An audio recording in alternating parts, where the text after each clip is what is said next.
Dan ucapan alhamdulillah memenuhi timbangan. Anaknya meninggal, bayangkan, ya, dia mengucapkan alhamdulillah, Pak, dan mengatakan innalillahi wa inna ilaihi rajiun. Apa kata Allah? Kebanyakan kita, Pak, memuji Allah pas ketika dapat nikmat doang. Kalau ditimpa kesusahan, Rasulullah mengatakan apa? Kita melihat pemandangan yang indah, dianjurkan kita mengucapkan subhanallah, bukan masya Allah. Kenapa? Sedekah itu bukti keimanan, Pak.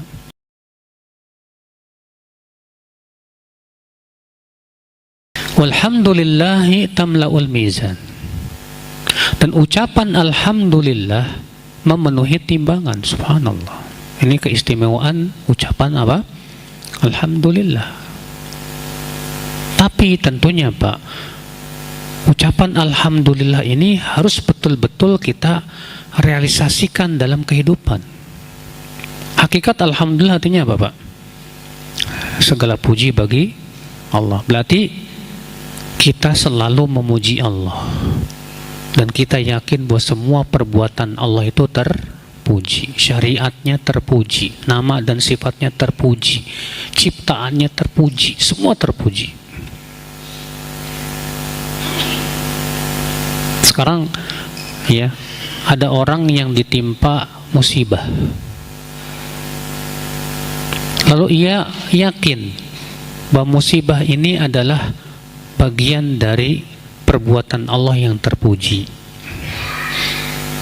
Lalu dengan musibah itu ia kemudian ridho menerima ketentuan Allah. Berarti dia memang benar dia memuji Allah, Pak. Maka disebutkan dalam hadis, idza qabadallahu walada abdi, apabila Allah mewafatkan anak hambanya, qala Allahu li malaikatihi, Allah akan berfirman kepada para malaikat yang mencabut nyawanya itu, qabattum walada abdi, kamu telah mencabut nyawa anakku. Kata mereka, betul ya Allah.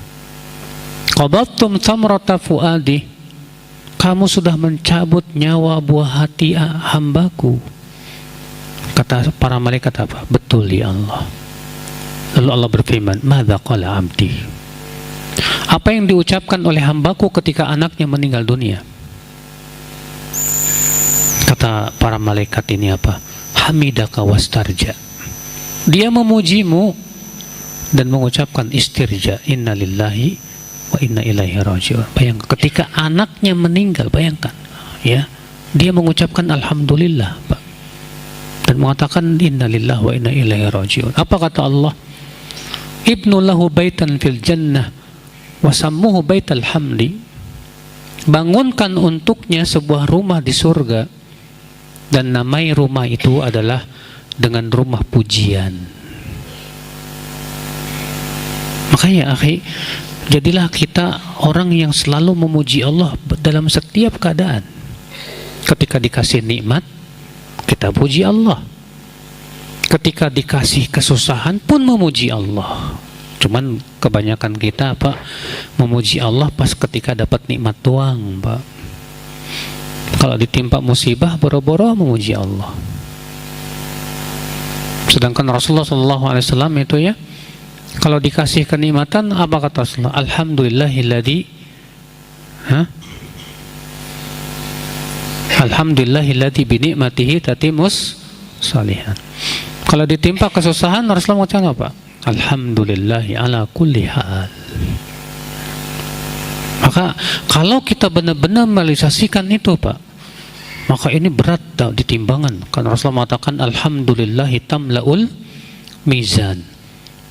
Ucapan alhamdulillah itu memenuhi apa? Timbangan.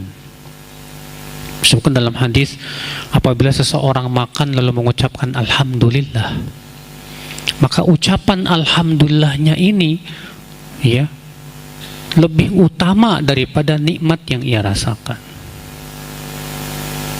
Maka ketika kita selalu memuji Allah, masya Allah, dikasih nikmat alhamdulillah, dikasih sakit alhamdulillah, dan jujur memang dari hati bahwa Allah terpuji, kita yakin Allah terpuji. Ketika kita melihat ada orang yang terlahir dalam keadaan cacat, kita langsung yakin pasti Allah terpuji dalam ciptaannya. Iya.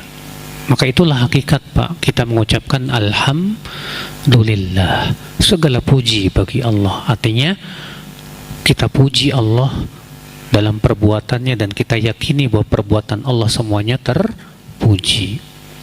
Subhanallah walhamdulillah, dan ucapan subhanallah dan alhamdulillah memenuhi apa yang ada di antara langit dan bumi. Subhanallah. Subhanallah artinya apa, Pak?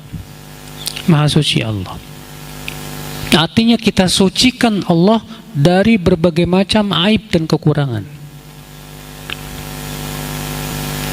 Oleh karena itulah, Pak, ketika kita melihat pemandangan yang indah, dianjurkan kita mengucapkan subhanallah, bukan masya Allah.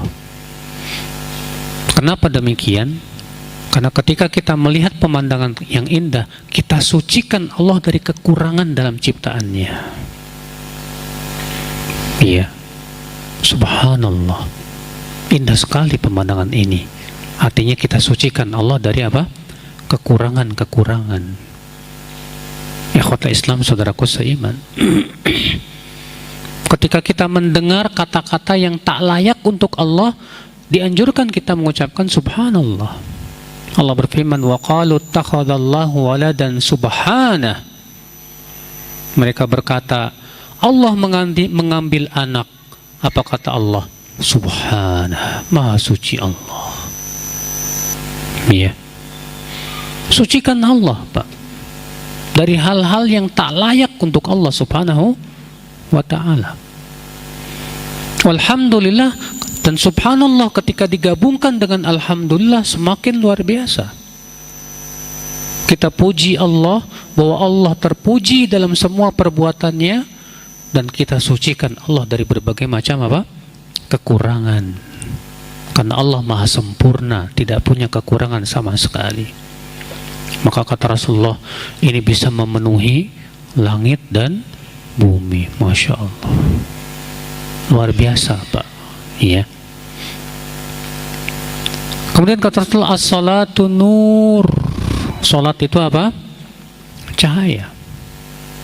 Cahaya di dunia yang menerangi hati seorang hamba, Pak.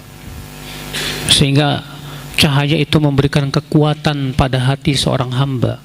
Dengan cahaya itu ia bisa meninggalkan perbuatan keji dan mungkar. Makanya Allah mengatakan, inna salata tanha anil fahsya'i wal munkar. Makanya orang yang senantiasa menjaga salatnya itu, Pak, bercahaya hatinya, Pak.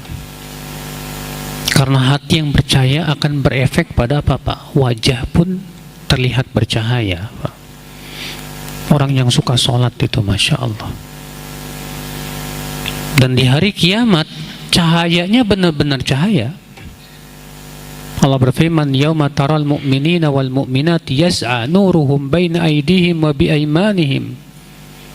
Pada hari nanti kamu akan melihat kaum mukminin dan mukminat berjalan dalam keadaan cahayanya ada di depan dan di kanan mereka. Iya. Ikhwatul Islam, saudaraku seiman. Maka ya akhi, kita sangat membutuhkan salat, akhi, untuk agar hati kita selalu bercahaya, Pak. Iya. Wasadaqatu burhan. Dan sedekah itu bukti. Kata Imam Nawawi, ay burhanun ala sidqi imanihi. Bukti akan kejujuran iman seorang hamba. Kenapa sedekah itu bukti keimanan, Pak? Karena yang namanya manusia pasti punya sifat cinta harta, ya tidak? Ketika kecintaan kepada hartanya itu, Pak, ia bisa kalahkan, kemudian dia sedekahkan kepada fakir miskin, kepada orang-orang susah, karena mengharapkan wajah Allah. Itu bukti kalau dia beriman kepada Allah Subhanahu wa ta'ala. Kok mau dia memberikan hasil jerih payahnya kepada orang lain secara cuma-cuma? Kalau orang yang pelit kan mikirnya gini, Pak, saya yang capek kok situ yang enak, gitu kan. Tapi kalau orang yang beriman kepada Allah, mengharapkan pahala besar, nggak apa-apalah saya kasihkan. walaupun itu hasil jerih payah saya berharap apa yang ada di sisi Allah. Itu kan menunjukkan bukti kalau dia beriman kepada Allah dan kehidupan akhirat. Ikhwata Islam, saudaraku seiman.